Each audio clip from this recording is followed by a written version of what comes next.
I'm sure you all know the old cliche.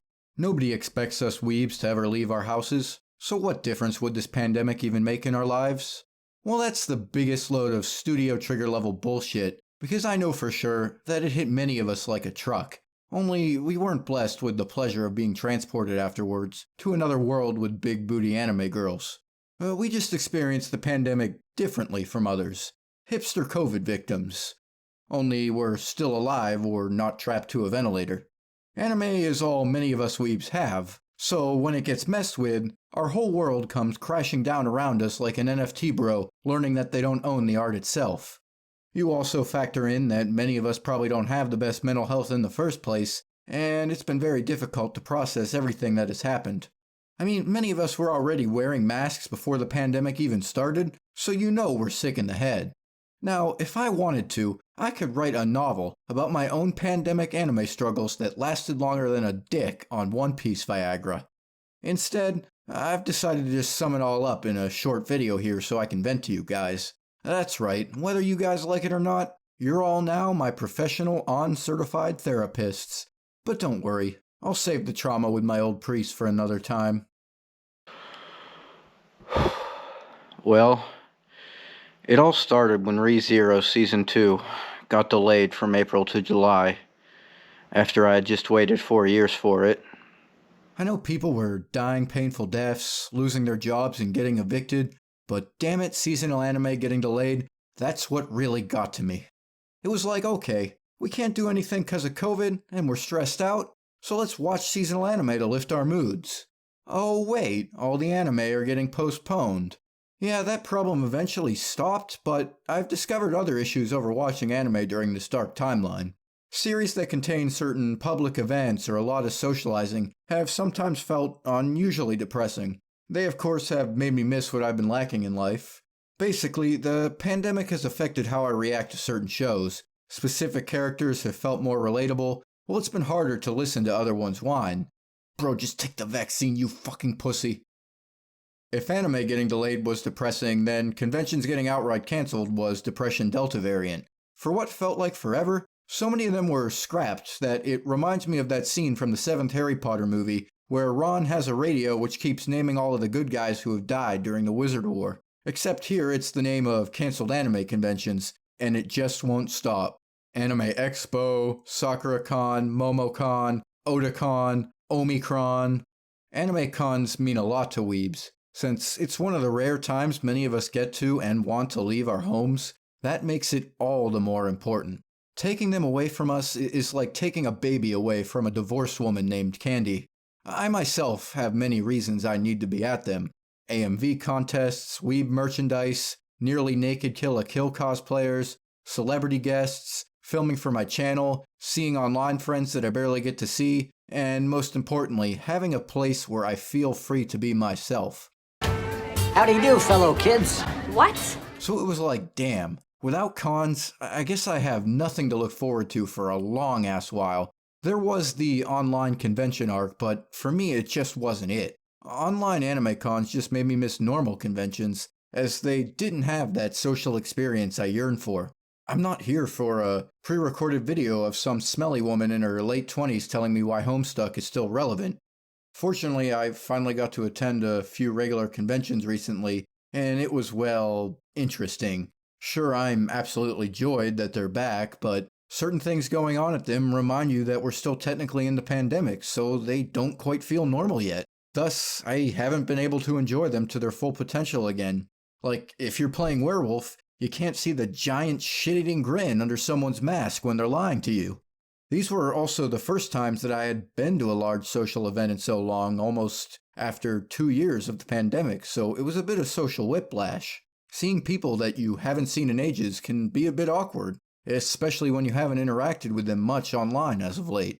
Speaking of online, yeah, that's kinda sucked too. My brain has been so deep in the shitter that on many occasions, I don't have the energy to talk to people about anime or at all even.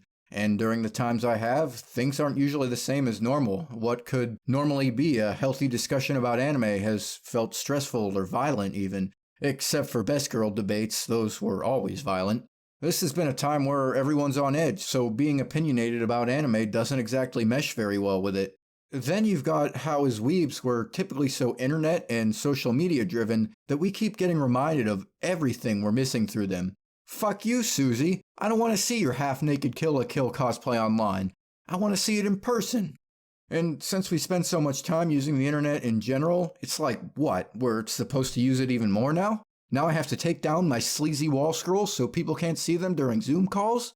We're supposed to use Twitter for anime, but then get bombarded with COVID news and random nerds promoting NFTs? No, I want to talk about the Attack on Titan monkey, not your shitty monkey smoking a cigar. And I got so tired of talking to people online. I got tired of a lot of shit, even watching hentai. Like, it got so dull and repetitive that my dick reached the point of begging Netflix to turn one into a live action.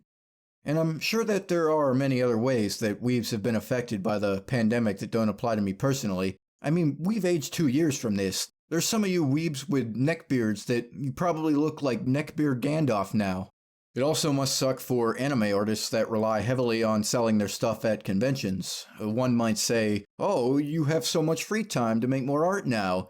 But when this pandemic has crushed you mentally, I know all too well that it's hard to be productive with that stuff.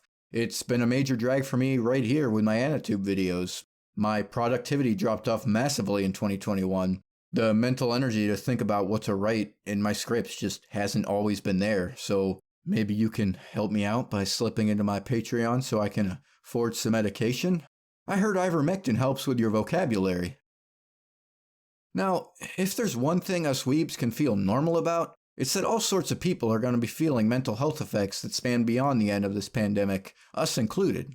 Whenever I look back on my life, I know there's going to be this giant shit stain where nothing worthwhile happened, all during what I consider a key turning point in my life. It'll be like reminiscing about Naruto and remembering the filler arcs that happened between the most important parts. When I say this pandemic could not have come at a worse time for me, I really mean it. Before this pandemic started, I was ready. I was motivated. At conventions, I was going to try socializing with so many strangers, make successful videos, get rejected by those nearly naked Kill la Kill cosplayers, just really better myself. I had that go mode feeling in me at the beginning of 2020, and then bam! COVID comes and fucks everything. It fucked my income, it fucked my relationships, my non-existent wife. And for me, that's gotta be the most depressing thing about this pandemic. The fact that I felt like I've drifted away from many people during it. Some of it's my fault, and I get it. A lot of people haven't been in the mood to talk. Certain topics have made people more feisty towards each other. It's also harder to read people online, and we haven't had many in-person events to reaffirm that everything's okay. As more conventions start to come back, it might seem strange seeing some people again after so long, but I'm just hoping that things can be normal again. I also heard from many others that they also shared a similar experience of being ready to break out of their shell, but then COVID handed them an even bigger one. So my fifis go out to you. Anyways, I realized that most of what I've said here was more hashtag first world problems than a Karen's Facebook feed, but pain is still pain, and I needed to vent. COVID fucks everyone in different ways, so I'm hoping maybe some people will be able to connect with me in the same way that I got fucked. COVID butt-fuck victims anonymous. Seriously, guys, even if others out there did have it harder, this shit still sucked big time for us. Weebs need their dose of social interaction because we barely even get any of it in the first place. And now I bid you farewell as I now share the same words as a porn star after a hot shower. That's pretty much everything I wanted to get off my chest. Oh, and you're all fired as therapists. Hey, what is crackin' Booty Brigade? Hope y'all enjoyed my pain and suffering as usual. I know last time I said I was going to be working on my year in review video of all the anime that aired in the year of 2021, but I was stressing way too much about that project, so I just decided to say fuck it, and well, this is the result of me doing something else instead, and just to vent out my frustrations, but hopefully y'all can just, get some feels or joy out of my suffering, but whatever. And I'm also working on the winter seasonal anime video instead as well. Patreon thanks to ShinAMV and Snap Zenith, and that's it for this time.